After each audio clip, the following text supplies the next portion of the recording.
pleasure to be talking to you. I've had that very nice introduction. Thank you very much. I'll pick up straight away, really, with what you said about listening to women, because that has to be our central message for everything that we do. I'm very new to the post in parent education in Hull.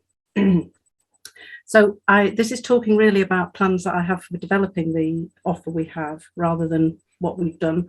But I started with listening to the voices of the participants from the online antenatal classes and evaluating the feedback when I came into the role.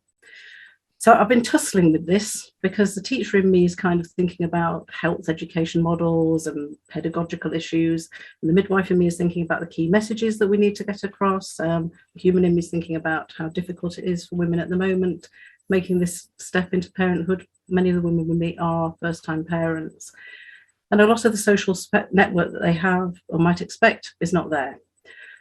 So really, it doesn't matter how I approach it. The question is how to be most effective. So I took the simplest route because that's the route I always like to take. And I looked at the feedback.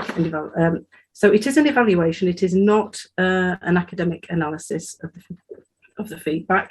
I've kind of done it numerically, but not as a data analysis. I've taken the number of comments and the scope of comments and used it to develop this presentation and our approach from now on.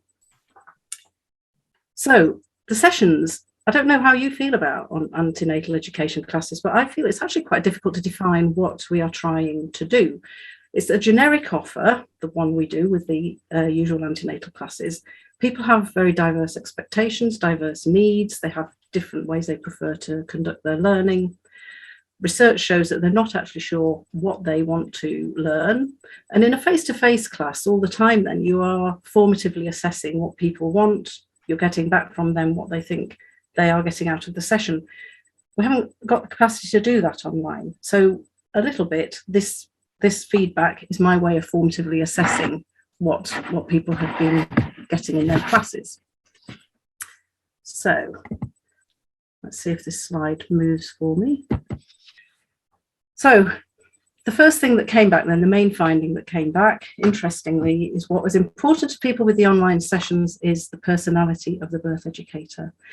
People commented on the warmth of their birth educator, the approachability. They really appreciated humour. They really appreciated the depth of knowledge. So this has given me quite a basis for my approach, and that I think that shows me that there is quite a lot of value in staying with quite an informal and quite a simple approach. But the best way to support that is to allow the personalities of the birth educators to flourish. And that can be done through team meetings, sharing ideas, sharing good feedback, sharing some of the developmental feedback. But actually, that is our core of value of our birth education classes, the personality and the knowledge of the birth educators. So that's definitely came through strongly.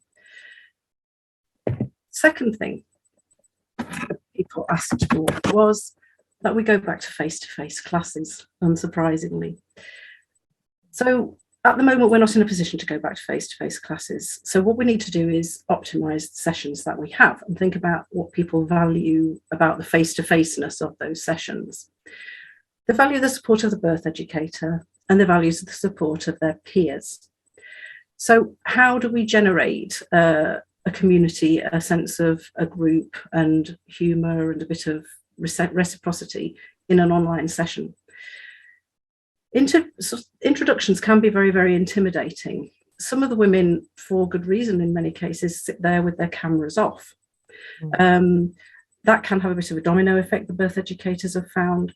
So we have to think about how we are going to bring the group with us and encourage them to sort of buy into the group dynamic.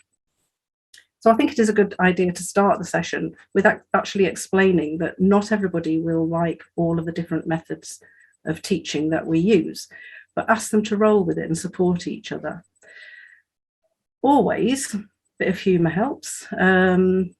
So again, that has to be very non-threatening if you ask people to contribute. So you could ask, you would ask in the email that goes out prior to the session that people have a pen and paper and then they can write a contribution on there and hold it up so they don't have to speak. And always, again, make those, it's not a question and answer, they're not expressing, they're not passing a test. So we can help, say, in a discussion about the latent phase of labour in the birth class, commonly asked question, what song would you dance to during the latent phase? But then you don't want people to feel under pressure about that. So bring that back to you and say, okay, so I'm going to write down a couple of my suggestions. Let me see if I can guess what any of you have written. So then even if you don't get money contributions back, you've got your bit, you're not relying on them, which is quite key. So I kind of say, this is mine. This might be mine. Rihanna is redefining pregnancy, I gather, at the moment. So that would be something which people could contribute to on a very, very basic level. And then that can be a bit of an icebreaker, and it can start you with other discussions. So, for example, if you're asking people to draw their understanding of the changes of the cervix during induction, that can lead you into an explanation about, I always use the analogy of turning an old tank around as to why it might take such a long time to start that induction process before you get to the active phase of labour. And then quite often, when it's a humorous and light-hearted session, then the participants will start to communicate with each other, just you, and I've started up my WhatsApp groups and arranged some meetings. It doesn't always happen, but you just have to try and facilitate it wherever you can. So technology is the next thing that needs to be, that is fed back by people and commented on a lot. What's fed back quite frequently is that people dislike any heavy technology, any glitches, delays, any links that they have to click on, and it can literally be a turn off. And having struggled with the technology the session today, I would concur. So I don't think we want our sessions to replicate work life. We don't want people to feel that they're on a work training course. So my feeling is that it shouldn't be very teacherly. And unless you are very confident about resolving technical glitches, probably keep it very straightforward and as basic as you can. And my presentation this evening is very basic and deliberately so, which is quite lucky because it is the way I teach anyway. But I think it needs to be something that is very straightforward, and the technology for me would be a support, not leading. If you were very confident with it, that might be different. The other, obviously, it is central, and a lot of people love technology, and I will talk about it a little bit. So I wouldn't say don't use it at all, but I would use something very simple like Padlet, which is an instant notice board that people can pin to. And again, that gives them the anonymity, but they can contribute without pressure. And what it does is it gives people the opportunity to contribute in real time and have a meaningful role for the technology in the session. The PowerPoint, again, it's useful because it can give you visual cues, but it needs, and it can be changed colour for the backgrounds if people struggle with reading on a white background. But it's also very useful for being able to send to people so that you can have links on it, you can have additional text that they can follow up. And they like to follow up the next week with some of the bits of information that they've had. So if people are very slick, I know that there are some wonderful Eventbrite sessions, Nearpod, etc. But unless it's very slick, I would keep it very simple personally, and remember the feedback of the humanity and the personality of the birth educator. The next area of feedback was that it combines two things that people talked about. One is that people love to participate in a demonstration, and they like to have some follow-up of information. So demonstrations for things like baby bathing and practical skills, quite difficult online. And I think that we possibly need to adapt those a little bit to help people build up their confidence, which is clearly what's the most important part of those demonstrations. I'm going to use the example of breastfeeding, because the breastfeeding we'd usually do with a doll and a knitted breast. Now, I'm not really sure how that transfers to a video. So think about how you might simplify it, might make it more accessible. And so I would sort of use, say, my hand to replicate the breast, and how you can see that in front of my face, and explain that this is your breast, here is the nipple. The milk is actually in ducts behind. If the baby is on the nipple, it will just rub and make you sore. It will not be able to pull the milk out. You need to get behind the nipple to be able to help, to be able to replicate that movement of the baby, and explain about the tongue actually pushing the milk forwards. And then people can relate to it, and then you can have a video to follow up. There's a hyperlink there for a follow-up video to have a look at it again and give people a little bit more information. And that, I think, works better than some of the processes where we just carry on doing what we have done in the class with the equipment that we have. So my second example, that's always nice to have an example, is my baby. So I'd have a formal demonstration of a baby with a baby bath, considering my camera angles and things, and again a hyperlink so they could follow it again in more detail. But just as a fun thing, and something that they may be able to replicate at home, I have my own baby here, which I have made out of a melon and a butternut squash. So people could make that if they wanted to, and it's surprising how much people do. Then you can have a bit of a hoot about naming the baby, and you can talk to them about the baby's head needing support, how heavy it is, and how little support the baby has can give it itself. This actually replicates the weight of a baby. So if they're going to have a practice at home, this is about as an effective a way of doing it, rather than using a doll which doesn't move like a baby does and doesn't feel like a baby does. So again, a bit of humour, it always helps break the ice for people. So those are the practicalities of the things that we're addressing in the short term to make it more immediate, more accessible, respond to the feedback that we're getting, and think now about how that will impact on our future developments. Because obviously, although we do want to go back to face-to-face, and we know that the women would like to go back to face-to-face sessions, I think some people are enjoying the online sessions, and I think realistically we know that we will be keeping the online sessions in some form, and they are valuable in some form. So what we're looking to is developing a blended offer of some face-to-face and maintaining the online lessons as well.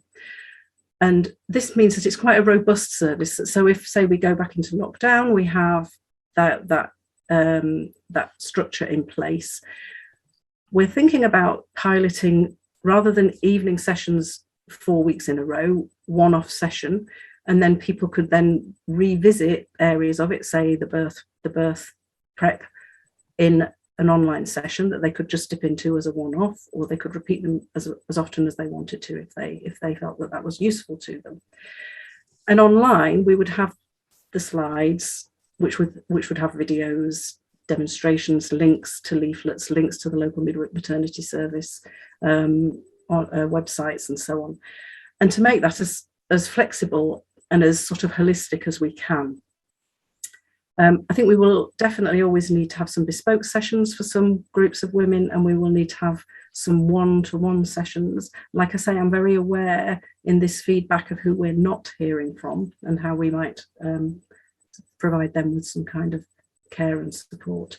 And the other thing that I've just to finish with, the other thing that is my current passion is that I am wanting to introduce an early pregnancy session, a one-off early pregnancy session, which in the first instance will be an online session, and hopefully we'll go to face-to-face in the different areas, because I feel that women have this, they have the booking appointment and then they have this long wait to the 16-week appointment, and in the middle of that they have the excitement of the dating scan, and at that point they're very excited, they're very hungry for knowledge, they're very motivated to make lifestyle changes.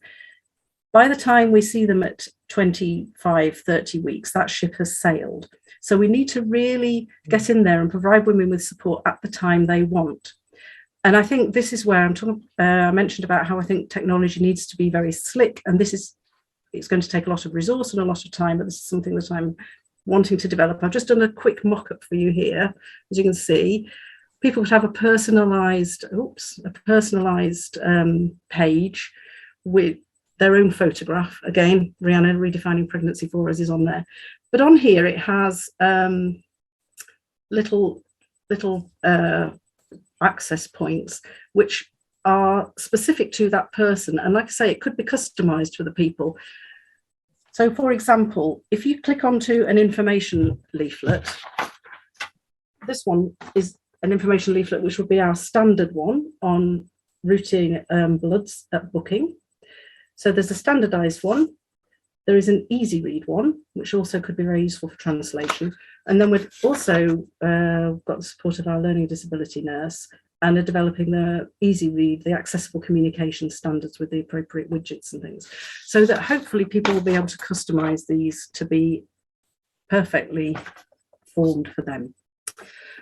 So mixture of online and face-to-face is my feeling. My key message would be keep it simple, keep it to your comfort zone in terms of technology, and really think about the form that you are delivering, the form of your demonstrations and your explanations, and possibly adapt them a little bit.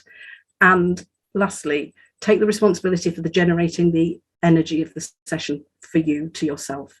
Do the best you can. Thank you.